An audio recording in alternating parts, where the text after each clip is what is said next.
So ayan, hello mga ka-all as well. So for today's video is na-invite na naman tayo sa Manpower Training Center Las Piñas City ng Bread and Pastry Production Batch 170 Desserts Buffet. So ayun nga, yung kanilang dessert buffet, ang bubongga talaga ng mga gawa nila. And yung presentation nila ang team nila for today's video is 80th birthday. So may nakagawa pa dyan, kaya ang bubongga talaga ng mga gawa at presentation ng each groups. So, naimbitahan tayo para mag-share ulit ng ating mga experiences and para ma-inspire natin ang mga bagong batch na ipagpatuloy nila kung ano man yung nasimulan nila, kung ano talaga yung nasa puso nila. So ayun, kami ni Miss Love and ni Franz, kami tatlo ay naimbitahan dyan. And so ayun nga, sana mga na-inspire talaga namin ang batch na to.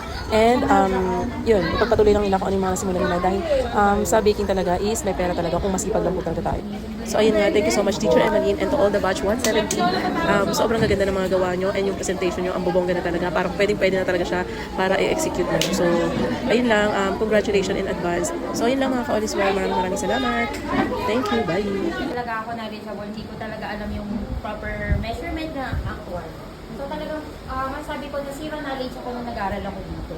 And then that time, nung nag-aaral na kami, tapos parang kami matapos, dun ko na talaga nasabi sa sarili ko na ito talaga yung gusto kong mag...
Bagay po.